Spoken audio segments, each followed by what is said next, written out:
আসসালামু আলাইকুম। কেমন আছেন বন্ধুরা? আশা করছি অনেক ভালো আছো। আপনাদের জন্য নিয়ে এসেছি পরীর একটি গল্প। গল্পটা শুরু করার আগে পাশে থাকা সাবস্ক্রাইব বাটনটা ক্লিক করুন। শুরু করছি গল্প। আমি ইয়ামিন। আমার দাদু একজন কবিরাজ। দাদুর নাম হলো মোহাম্মদ আলী। তো দাদুকে সবাই আলী বলে ডাকত। তোর দাদু যেখানেই জিনপরি ছাড়াতে যেত আমাকে নিয়ে যেত। আর বাড়িতে আমার দাদু দিদা ছাড়া আর কেউ নেই। ছোটবেলায় আমার মা বাবা অ্যাক্সিডেন্ট করে মারা গিয়েছিল, তো আমি দাদুর সাথে যাচ্ছিলাম। দাদু তখন বলে, তো কিয়া কবিরাজ বানিয়ে দেব? আমি তখন বলি, দাদা তো আমি কবিরাজ হতে চাই না, জিনপরি দেখতে আমার খুব ভয় লাগে। দাদু যখন বলে, তুই আমার নাতি হয়েও ভয় পাস, আমি এত বড় মাপের কবিরাজ। আমি তখন বলি না, হয়তো আমার ঘাড় মটকে দিলে। তখন কথা বলতে বলতে চলে আসে একটা রোগী বাড়িতে।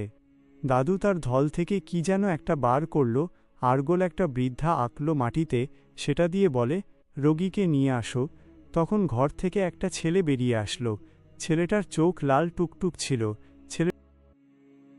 দাদু তার ঝোলা থেকে পবিত্র কুরআন শরীফের আয়াত লেখা একটি কাগজের নকশা বের করলেন।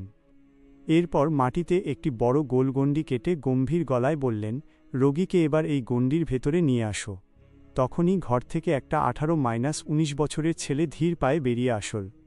ছেলেটার দিকে তাকিয়ে আমার বুকের ভেতরটা কেঁপে উঠল। তার চোখ দুটো আগুনের মতো লাল টুকটুক করছিল, আর চাহনি ছিল একেবারেই অস্বাভাবিক। ছেলেটি গণ্ডির ভেতরে এসে দাঁড়াতেই চারপাশের বাতাস যেন হঠাৎ ভারী হয়ে গেল।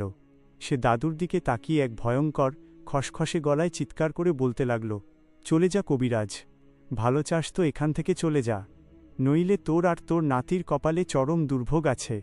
আমি ভয়ে দাদুর পাঞ্জাবি শক্ত করে চেপে ধরলাম। মনে মনে ভাবছিলাম, আজ বুঝি আর রক্ষা নেই। কিন্তু দাদু মোটেও ভয় পেলেন না। ইসলাম ধর্মের নিয়ম অনুযায়ী তিনি আল্লাহর ওপর পূর্ণ ভরসা রেখে উচ্চস্বরে আয়াতুল কুরসি এবং সূরা ফালাক ও সূরা নাস তিলাওয়াত করতে লাগলেন। দাদুর পবিত্র কুরআন তিলাওয়াতের আওয়াজ যত বাড়তে লাগল, ছেলেটি তত ছটফট করতে লাগল। সে মাটিতে বসে পড়ে নিজের মাথা ঝাঁকাতে লাগল, আর চিৎকার করে বলতে লাগল, থামাও, এই তিলাওয়াত থামাও, আমি পুড়ে যাচ্ছি, আমি একে ছেড়ে চলে যাব। দাদু তখন জলদ গম্ভীর গলায় বললেন, বল, তুই কে? কেন এই মুসলিম ছেলের শরীরে ভর করেছিস? ছেলেটির মুখ দিয়ে তখন এক অদ্ভুত নারী কণ্ঠ বেরিয়ে এল। সে কাঁদতে কাঁদতে বলল, আমি এই এলাকার একটি নির্জন গাছের পাশে থাকতাম। এই ছেলেটি সন্ধ্যার সময় অসাবধানতাবশত আমার জায়গায় এসে আমাকে বিরক্ত করেছিল, তাই আমি ওর ওপর ভর করেছি। আমাকে ছেড়ে দাও কবিরাজ, আমি আল্লাহর কসম খেয়ে বলছি, আর কোনোদিন এই গ্রামে আসব না। দাদু তখন তাকে কঠোরভাবে সতর্ক করে দিয়ে বললেন, আজ তোকে ছেড়ে দিচ্ছি, কিন্তু আর কোনোদিন যদি কোনো মানুষের ক্ষতি করতে আসিস, তবে তোকে পুড়িয়ে ছাই করে দেওয়া হবে। কথাটি শেষ হতেই ঘরের একটা জানালা জোরে শব্দ করে খুলে গেল, আর একটা দমকা হাওয়া ঘরের ভেতর দিয়ে বয়ে গেল। সাথে সাথে ছেলেটি অজ্ঞান হয়ে মাটিতে পড়ে গেল। কিছুক্ষণ পর যখন তার জ্ঞান ফিরল, তখন তার চোখের সেই লাল ভাব আর ছিল না। সে সম্পূর্ণ সুস্থ মানুষের মতো স্বাভাবিকভাবে তাকাচ্ছিল। ছেলের বাবা মা আল্লাহর শুকরিয়া আদায় করলেন এবং দাদুকে অনেক ধন্যবাদ জানালেন। বাড়ি ফেরার পথে দাদু আমার মাথায় হাত বুলিয়ে হাসলেন আর বললেন, কী রে ইয়ামিন, এখন তোর ভয় কেটেছে? মনে রাখবি, যার মনে আল্লাহর প্রতি বিশ্বাস আর সাহস থাকে, তাকে কোনো জিনপরি ক্ষতি করতে পারে না। আমি দাদুর দিকে তাকিয়ে হেসে ফেললাম। ভয়টা তখন আমার মন থেকে একদম উধাও হয়ে গেছে। তারপর আমরা বাড়িতে চলে আসি। দাদু দিদাকে ডেকে বললেন, কই গো গিন্নি, আমাদের দুজনের জন্য খাবার নিয়ে আসো। দিদা তখন আমাদের জন্য খাবার নিয়ে আসলেন। আমরা যখন খাচ্ছিলাম, দাদু তখন বললেন, কাল আমাদের ধান ক্ষেতটার ধান কাটতে হবে। আমি তখন বললাম, দাদু, তোমার যাইতে হবে না, আমি যাব। দাদু তখন বললেন, না, রাতের বেলা যাওয়াটা ভালো নয়, তুই ওখানে যাস না। আমি তখন বললাম, না দাদু, তুমি বাড়ি থাকো। অনেক কষ্টে দাদুকে বুঝিয়ে অবশেষে দাদু রাজি হলেন। তারপর খেয়ে আমরা শুয়ে পড়ি। পরের দিন বিকেল বেলা একটা লোকটার বাড়িতে পা রাখতেই চারপাশের পরিবেশটা কেমন যেন থমথমে আর রহস্যময় মনে হল। বিকেল গড়িয়ে তখন সন্ধ্যা নামছে, আর পুরো বাড়িটায় এক অদ্ভুত অন্ধকার ছেয়ে গেছে। বাড়ির উঠোনে পা দিতেই ভেতর থেকে একটা মেয়ের বিকট হাসির শব্দ ভেসে আসল। সেই হাসি সাধারণ কোনো মানুষের মতো ছিল না, অত্যন্ত খসখসে আর ভয়ার্ত। দাদু লোকটাকে জিজ্ঞেস করলেন, তোমার মেয়ের নাম কি, আর কখন থেকে তার এই অবস্থা? লোকটা কাঁদতে কাঁদতে বলল, কবিরাজ সাহেব, আমার মেয়ের নাম আয়েশা। ও গতকাল দুপুরে পাশের বাগানে গিয়েছিল ফুল তুলতে। সেখান থেকে ফেরার পর থেকেই ও কেমন যেন ঘরের কোণে এক দৃষ্টিতে তাকিয়ে হাসছিল। আর আজ দুপুর থেকে নিজের চুলে টান দিচ্ছে, অদ্ভুত ভাষায় কথা বলছে, আর ঘরের জিনিসপত্র ভাঙচুর করছে। আমরা ওর সামনে যেতেও ভয় পাচ্ছি। দাদু গম্ভীর হয়ে বললেন, ঠিক আছে, তোমরা কেউ ভয় পেও না, আল্লাহর ওপর ভরসা রাখো। দাদু তার ঝোলা থেকে পবিত্র কুরআনের আয়াত লেখা কয়েকটি কাগজ বের করলেন এবং লোকটাকে বললেন, ঘরের সব জানালা কপাট আটকে দিতে, শুধু একটা জানালা খোলা রাখতে। আমি দাদুর পেছনে দাঁড়িয়ে বুক ঢিপোঢিপানি নিয়ে দেখছিলাম যে ভেতরে আসলে কি ঘটতে চলেছে। আমরা আয়েশার ঘরের দরজার সামনে গিয়ে দাঁড়ালাম। দরজাটা একটুখানি খোলা ছিল। ভেতরে উঁকি দিতেই আমার গায়ের লোম খাড়া হয়ে গেল। একটা 14-15 বছরের মেয়ে ঘরের কোণে খাটের ওপর অদ্ভুতভাবে বসে আছে, তার চুলগুলো চারদিকে ছড়ানো, আর চোখের মণি দুটো যেন অস্বাভাবিক বড় বড় লাগছে। সে আমাদের দিকে তাকিয়ে এমন এক হিংস্র চাহনি দিল যে আমি এক পা পিছিয়ে গেলাম। দাদু দরজার সামনে দাঁড়িয়েই উচ্চস্বরে বিসমিল্লাহ বলে ঘরে প্রবেশ করলেন। দাদুকে দেখা মাত্রই মেয়েটি খাট থেকে লাফ দিয়ে উঠে দাঁড়াল এবং এক ভয়ঙ্কর পুরুষালী কণ্ঠে চেঁচিয়ে উঠল, আলী কবিরাজ, তুই আবার এসেছিস আমাদের মাঝে বাধা দিতে? এই মেয়েকে আমি নিয়ে যাব, তুই আমাদের কিছু করতে পারবি না। ঘর জুড়ে এক শীতল হাওয়া বয়ে গেল। দাদু মোটেও ঘাবড়ালেন না, তিনি সোজা হয়ে দাঁড়িয়ে বললেন, এই মেয়েটি একজন নিষ্পাপ মুসলিম। এর ওপর ভর করার কোনো অধিকার তোর নেই। তুই ভালোই ভালোই একে ছেড়ে চলে যা, নইলে আজ তোর কপালে চরম শাস্তি আছে। রহস্য আর আতঙ্কে ঘরের বাতাস যেন ভারী হয়ে উঠল। আয়েশার ভেতরে থাকা সেই অদৃশ্য শক্তিটি এবার দাদুর দিকে এক পা করে এগিয়ে আসতে লাগল। আয়েশার ভেতরে থাকা সেই অদৃশ্য শক্তিটি দাদুর দিকে যতই এগিয়ে আসছিল, ঘরের ভেতরের অন্ধকার যেন ততই ঘনীভূত হচ্ছিল। ঘরের একমাত্র খোলা জানালা দিয়ে বাইরের বাঁশঝাড়ের পাতার খসখসে শব্দ আসছিল, যা পরিবেশটাকে আরও ছমছমে করে তুলছিল। দাদু এক চুলও নড়লেন না। তিনি পকেট থেকে আতর বের করে নিজের হাতে মাখলেন এবং বাতাসে একটু ছিটিয়ে দিলেন। পবিত্র সুবাস ছড়াতেই আয়েশারূপী সেই অবয়বটি মুখ চেপে ধরে বিকট চিৎকার করে উঠল।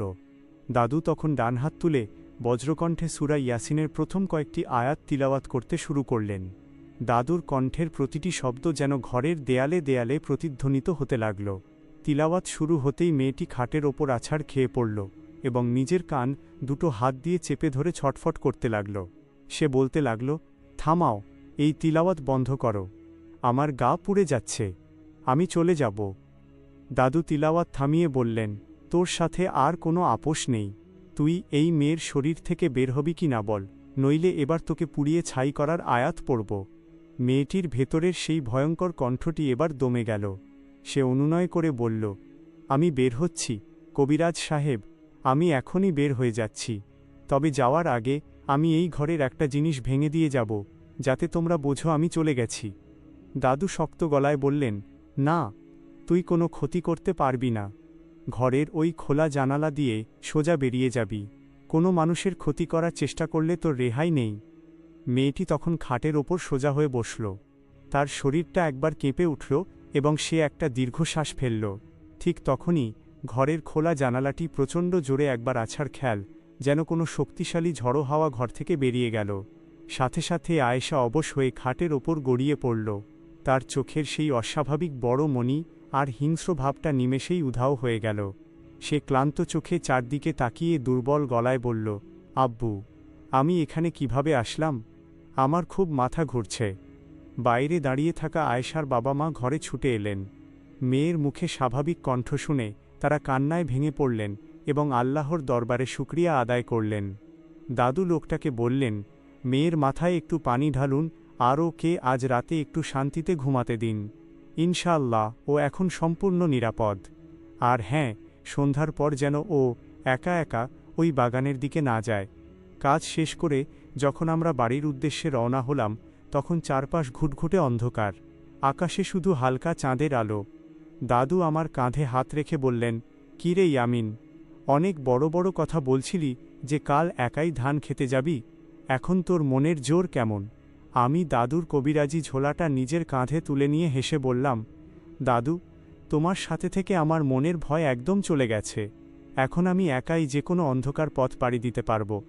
দাদু আমার কথা শুনে তৃপ্তির হাসি হাসলেন। আমরা দুজনে রাতের নীরব পথ ধরে আমাদের বাড়ির দিকে এগিয়ে চললাম। রাতের নীরব পথ ধরে আমরা অবশেষে নিজেদের বাড়িতে ফিরে আসলাম। বাড়িতে পা রাখতেই দিদা আমাদের দেখে স্বস্তির নিঃশ্বাস ফেললেন।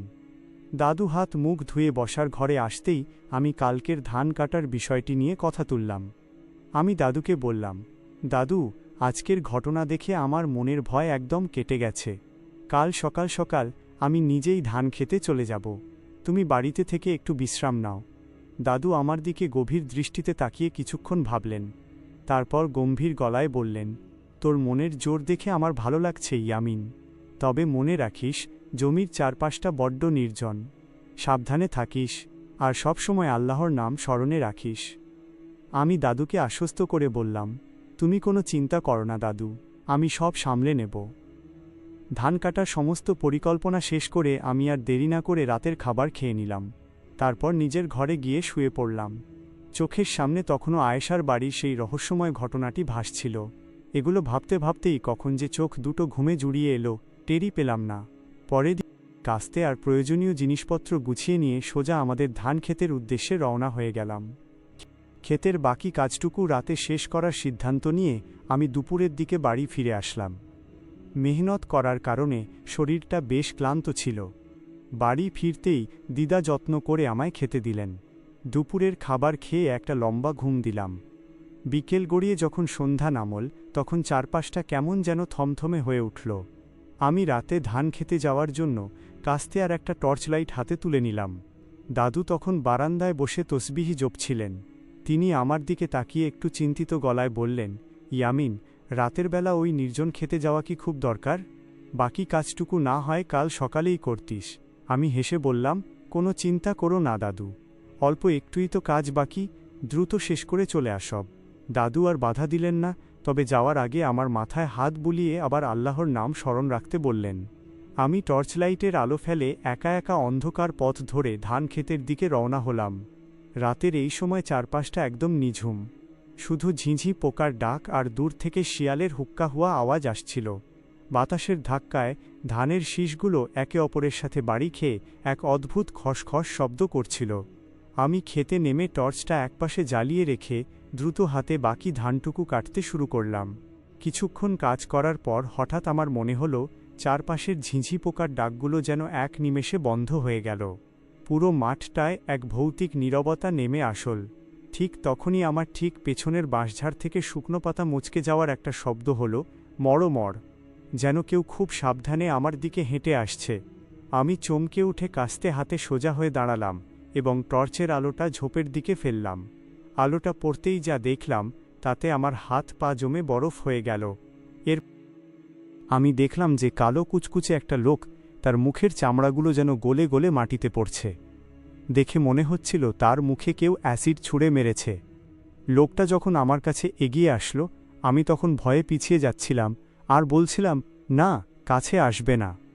তুমি কে? লোকটা তখন বলল, চিনতে পারছিস না? আমার মেয়েকে আজ অসম্মান করেছিস। আমি হচ্ছি ওই রাজ্যের রাজা। এখন দেখ সম্মানের ফল কেমন লাগে। আমি এই দৃশ্য দেখে চোখ বন্ধ করে জোরে একটা চিৎকার দিলাম। তখনই আমার চারপাশের হাওয়াগুলো গোল হয়ে ঘুরতে শুরু করল। আমি একটু অবাক হয়ে গেলাম। তারপর দেখি আমি হাওয়ায় ভাসছি, মাটি থেকে 1-2 হাত উপরে উঠে গেছি।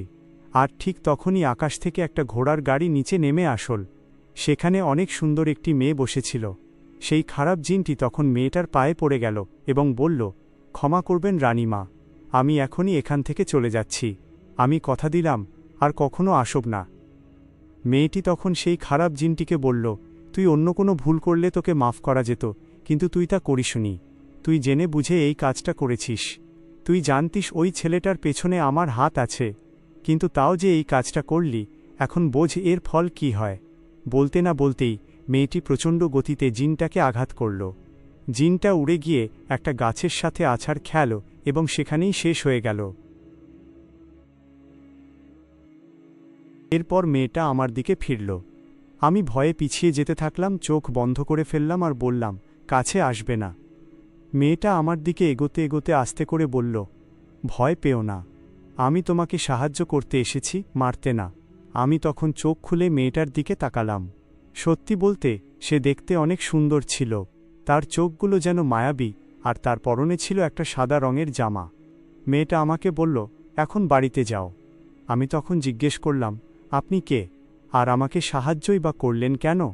মেয়েটি উত্তরের বদলে শুধু মুচকি একটা হাসি দিল। তারপর বলল, তোমার দাদুকে জিজ্ঞেস করবে আমি কে। এই বলে সে ধানক্ষেতের মাঝখান দিয়ে হেঁটে মিলিয়ে গেল। আমি তখন তাড়াতাড়ি করে বাড়িতে ফিরে আসলাম।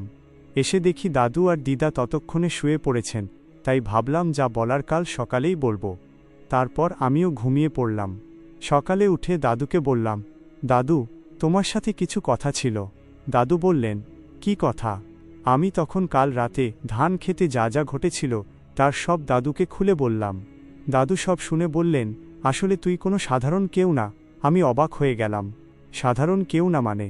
দাদু তখন বললেন, সেটা কাল বলবো, আজ অনেক কাজ আছে। আমি তখন বললাম, আচ্ছা, কাল কিন্তু বলতেই হবে। দাদু বললেন, আচ্ছা। এই বলে দাদু চলে গেলেন এবং কিছুক্ষণ পর বাড়িতে ফিরে এসে বললেন, চল ইয়ামিন, আরেকটা মেয়েকে জিনে ধরেছে। তারপর আমি আর দাদু মিলে সেই বাড়ির উদ্দেশ্যে রওনা হলাম। আমরা যখন সেই মেয়েটির বাড়িতে পৌঁছালাম তখন চারপাশের পরিবেশটা বেশ থমথমে হয়ে উঠেছিল। ঘরের ভেতর থেকে এক ভয়ঙ্কর ও বিকট চিৎকার ভেসে আসছিল। ঘরের ভেতরে গিয়ে দেখা গেল মেয়েটিকে একটি শক্তিশালী ডাইনি বা দুষ্ট জিন আছর করেছে। দাদু সাথে সাথে তার কবিরাজি ঝোলা থেকে নকশা বের করলেন এবং পবিত্র কুরআন তিলাওয়াত শুরু করলেন। দাদু অনেক চেষ্টা করলেন, কিন্তু এবার কোনো কিছুতেই কাজ হচ্ছিল না। সেই ডাইনিটা প্রচণ্ড ছিটকিনি মারছিল, ঘরের জিনিসপত্র ভাঙচুর করছিল এবং দাদুর মন্ত্র ও তিলাওয়াতকে পাত্তাই দিচ্ছিল না। দাদুও ক্রমাগত চেষ্টা চালিয়ে যাচ্ছিলেন। ঠিক লাস্টের দিকে যখন দাদু শেষবারের মতো একটি বিশেষ দোয়া জপ করছিলেন, তখন হঠাৎ আমার চোখ চলে গেল মেয়েটার বাড়ির জানালার বাইরে। অন্ধকার উঠোনের দিকে তাকাতেই আমি চমকে উঠলাম। আমি দেখলাম গত রাতে ধান খেতে যে মায়াবী মেয়েটি আমাকে বাঁচিয়েছিল সে দূর থেকে আমাকে হাত ইশারা করে ডাকছে। আমি দাদুর অলক্ষ্যে নিঃশব্দে ঘর থেকে বেরিয়ে মেয়েটির কাছে গেলাম। মেয়েটি আমার দিকে তাকিয়ে শান্ত গলায় বলল, নাও, এই পানিটা নাও।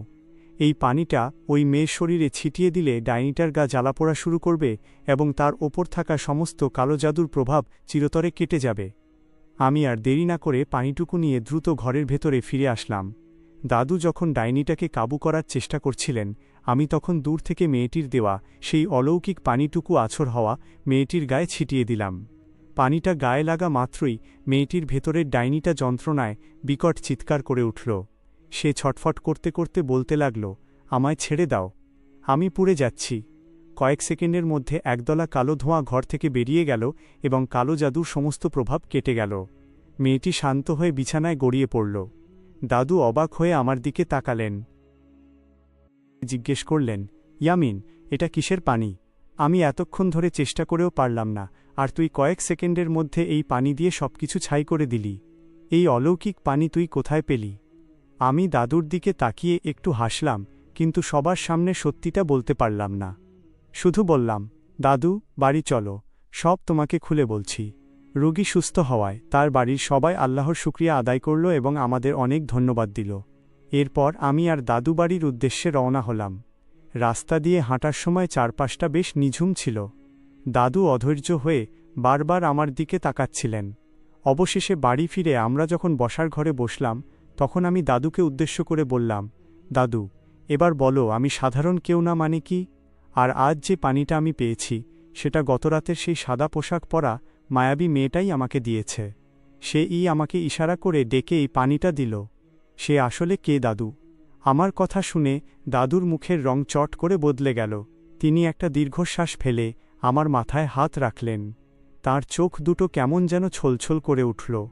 দাদু গম্ভীর ও আবেগভরা গলায় বললেন, ইয়ামিন, এবার তাহলে তোকে সব খুলেই বলি। তুই কোনো সাধারণ মানুষ নোস। তোর জন্মের সময় এক বিশেষ ঘটনা ঘটেছিল। তোর মা বাবা যখন মারা যান তখন তোকেও বাঁচানো অসম্ভব ছিল, কিন্তু জিনের রাজ্যের এক দয়ালু রানী তোকে নিজের সন্তানের মতো রক্ষা করেছিলেন এবং তোকে এক অদৃশ্য সুরক্ষা কবচ দিয়েছিলেন। কাল রাতে এবং আজ যে মেয়েটিকে তুই দেখেছিস সে আর কেউ নয়, সে হলো সেই জিন রাজ্যের রানী মা, যে সবসময় আড়ালে থেকে তোকে রক্ষা করে আসছে। তোর ভেতরেও এক বিশেষ ক্ষমতা লুকিয়ে আছে, যা তুই বড় হওয়ার সাথে সাথে প্রকাশ পাচ্ছে। দাদুর মুখে নিজের অতীতের এই অবিশ্বাস্য সত্য গল্প শুনে আমার গায়ের লোম খাড়া হয়ে গেল। আমি বুঝতে পারলাম আমার জীবনটা আর 10টা সাধারণ ছেলের মতো নয়। এক অদ্ভুত রহস্য আর দায়িত্ব নিয়ে আমি বড় হচ্ছি। গল্পটি এখানে। দাদুর কথা শুনে আমার বুকটা কেঁপে উঠল। দাদু আমার হাত দুটো শক্ত করে ধরে ছলছল চোখে বললেন, কাল পূর্ণিমার রাত, কাল তোকে ওরা নিজেদের রাজ্যে নিয়ে আসবে ইয়ামিন। ওখানে গিয়ে তুই আমাদের ভুলে যাবি না তো? আমি দাদুর হাত দুটো জড়িয়ে ধরে আবেগে আপ্লুত হয়ে বললাম, কি বলছো দাদু? তোমাদের ভুলে যাব কেন? তোমরা ছাড়া এই পৃথিবীতে আমার আর কে আছে? আমি তোমাদের কখনো ভুলব না। সে রাতে আর আমাদের কারো চোখে ভালো করে ঘুম এলো না। দাদু আর দিদা শুধু আমার মুখের দিকে তাকিয়ে নীরবে চোখের জল ফেলছিলেন। পরের দিন রাতে যখন আকাশে মস্ত বড় গোল পূর্ণিমার চাঁদ উঠল, চারপাশটা ধবধবে জোছনায় ভেসে যাচ্ছিল, ঠিক মাঝরাতে আমাদের বাড়ির উঠোনে এক অলৌকিক আলো জ্বলে উঠল। সেই সাদা পোশাক পরা মায়াবী জিন রানী আমাদের ঘরের ভেতরে চলে আসলেন। তিনি আমার দিকে ফিরে শান্ত কিন্তু গম্ভীর গলায় বললেন, বাইরে চলো ইয়ামিন। আমি তার দিকে ফিরে কিছুটা দ্বিধাদ্বন্দ্ব নিয়ে বললাম, কোথায় যাব আমি? মেয়েটি মুচকি হেসে বলল, আমার রাজ্যে। তোমাকে আজ সব নিজের চোখে দেখাবো, চলো। তারপর তিনি পরম মমতায় আমার হাত ধরে বাইরের দিকে নিয়ে যেতে লাগলেন। আমি যেতে যেতে পিছন ফিরে দাদু আর দিদার দিকে তাকাচ্ছিলাম। দিদা দাদুর বুকে মুখ লুকিয়ে ফুঁপিয়ে ফুঁপিয়ে কাঁদছিলেন, আর দাদুও চোখ মুছতে মুছতে আমার দিকে তাকিয়ে হাত নাড়ছিলেন। তাদের সেই কান্না দেখে আমার কলিজাটা ফেটে যাচ্ছিল, কিন্তু এক অদৃশ্য টানে আমাকে এগিয়ে যেতেই হলো। ঘর থেকে বের হয়ে বাইরে আসতেই আমার চোখ ছানাবড়া হয়ে গেল। উঠোনে কোনো সাধারণ গাড়ি নয়, বরং অনেকগুলো চমৎকার মায়াবী হরিণ দিয়ে টানা একটা অপূর্ব সুন্দর রাজকীয় গাড়ি দাঁড়িয়ে আছে। হরিণগুলোর শিং থেকে হীরের মতো আলো বেরোচ্ছিল। রানীমা গাড়িতে উঠে আমার দিকে হাত বাড়িয়ে দিয়ে বললেন, আমার হাতটা ধরো আর উঠে পড়ো। আমি তখন তাই করলাম, রানীমার হাতটা ধরে গাড়িতে উঠে পড়লাম। তার হাতটা ছোঁয়া মাত্রই টের পেলাম সেটা ছিল অনেক ঠান্ডা, যেন এক পশলা শীতল হাওয়া। আমরা বসামাত্রই হরিণটানা গাড়িটি ডানা মেলে আকাশের দিকে উড়াল দিল। নিচে আমাদের গ্রামটা আস্তে আস্তে ছোট হতে লাগল। কিছুক্ষণের মধ্যেই মেঘের রাজ্য পার হয়ে গাড়িটি আমাদের নিয়ে এক অদ্ভুত আলোয় ঘেরা জায়গায় এসে নামল। রানীমা বললেন, স্বাগতম ইয়ামিন, এটাই আমাদের জিন রাজ্য। সেখানে নামার পর রানীমা আমার হাত ধরে চারপাশটা ঘুরিয়ে দেখাতে লাগলেন। জিন রাজ্যের সেই দৃশ্য ছিল কল্পনাতীত সুন্দর। মাটিতে ঘাসের বদলে যেন সবুজ মখমল পাতা, গাছের পাতাগুলো থেকে মৃদু নীল আর সোনালি আলো ছড়াচ্ছে। বাতাসে ভেসে বেড়াচ্ছে এক মিষ্টি সুবাস। আকাশে একসঙ্গে 4-5টা রঙিন চাঁদ দেখা যাচ্ছিল। সেখানকার অন্যান্য জিনেরা আমাদের দেখে মাথা নিচু করে সম্মান জানাচ্ছিল। রানীমা আমাকে পুরো জিন রাজ্যটা ঘুরিয়ে দেখালেন।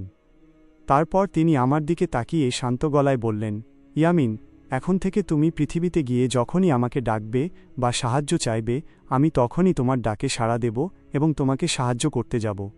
আমি কিছুটা অবাক হয়ে জিজ্ঞেস করলাম, কিন্তু কেন রানীমা? আমার জন্য আপনি এত কিছু কেন করছেন? রানীমা একটা দীর্ঘশ্বাস ফেললেন এবং তার মায়াবী চোখে এক অদ্ভুত বিষাদ নেমে আসল। তিনি বললেন, কেন জানো? কারণ তোমার মায়ের সাথে আমার অনেক আগে থেকেই গভীর বন্ধুত্ব ছিল। আমরা দুজনে একসময় একে অপরকে কথা দিয়েছিলাম যে আমাদের ছেলে মেয়ে হলে বড় হয়ে তাদের একসাথে বিয়ে দেব।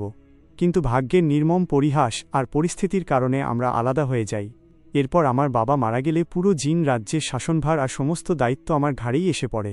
তিনি একটু থামলেন, তারপর দূরের এক আলোর দিকে তাকিয়ে বলতে লাগলেন, দায়িত্বের ভিড়ে আমিও একসময় একটা ছেলেকে ভালোবেসেছিলাম। সেও আমাকে খুব ভালোবাসত। সে আমাকে কথা দিয়েছিল আমি ছাড়া নাকি সে জীবনে কাউকেই বিয়ে করবে না।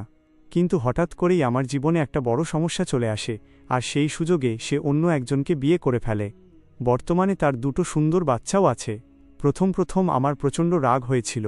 আমি ভেবেছিলাম তাদের বড় কোনো ক্ষতি করে দেব, কিন্তু পরক্ষণেই আমার মনে হলো ওই নিষ্পাপ বাচ্চা দুটোর তো কোনো দোষ নেই। আমি যদি ওদের বাবা মাকে মেরে ফেলি তবে ওই অবুঝ শিশুদের মানুষ করবে কে? তাই আমি নিজের ভেতরের প্রতিশোধের আগুন নেভাতে বাধ্য হই এবং কোনো ক্ষতি করিনি। কিন্তু সেই থেকে ভালোবাসা জিনিসটার ওপর থেকে আমার বিশ্বাস উঠে যায়। আমি ভালোবাসাকে ঘৃণা করতে শুরু করি। কথাগুলো বলতে বলতে রানীমার মায়াবী চোখ দিয়ে দুফোঁটা অশ্রু গড়িয়ে মাটিতে পড়ল। জিন রাজ্যের সেই শক্তিশালী রানীর ভেতরের এই লুকিয়ে থাকা কষ্ট দেখে আমার মনটা খুব খারাপ হয়ে গেল। রানীমার চোখ দিয়ে অশ্রু গড়িয়ে পড়তে দেখে আমার বুকের ভেতরটা কেমন যেন করে উঠল।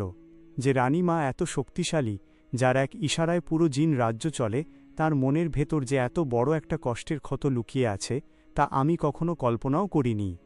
আমি একটু এগিয়ে গিয়ে পরম শ্রদ্ধায় বললাম, রানীমা, আপনি যে প্রতিশোধ না নিয়ে ওই নিষ্পাপ বাচ্চা দুটোর কথা ভেবেছেন, এটাই প্রমাণ করে আপনার মন কতটা মহান। যে আপনাকে ছেড়ে চলে গেছে সে আসলে আপনার এই ভালোবাসার যোগ্যই ছিল না। আপনি নিজেকে একা ভাববেন না, এখন থেকে আমি আপনার পাশে আছি। আমার কথা শুনে রানীমা চোখের জল মুছে আমার দিকে তাকালেন। তার ঠোঁটের কোণে এবার এক চিলতে স্বস্তির হাসি ফুটে উঠল। তিনি বললেন, তোমার মায়ের মতোই তোমার মনটাও অনেক বড় ইয়ামিন। আজ থেকে তুমি শুধু আমার বন্ধুর ছেলেই নও, আমার নিজের একজন পরম আত্মীয়। এরপর রানীমা আমাকে জিন রাজ্যের এক বিশেষ উপহার দিলেন, একটি ছোট মায়াবী আংটি। তিনি বললেন, যখনই তুমি কোনো বড় বিপদে পড়বে, এই আংটিটি স্পর্শ করে আমাকে স্মরণ করবে। আমি যেখানেই থাকি না কেন তোমার সাহায্যের জন্য পৌঁছে যাব। তারপর বিদায়ের সময় ঘনিয়ে এলো। রানীমা আবার সেই হরিণ টানা রাজকীয় গাড়িটি আনালেন। আমি গাড়িতে চড়ে বসলাম এবং চোখের পলকে গাড়িটি মেঘের রাজ্য পার হয়ে আবার আমাদের বাড়ির উঠোনে এসে নামল।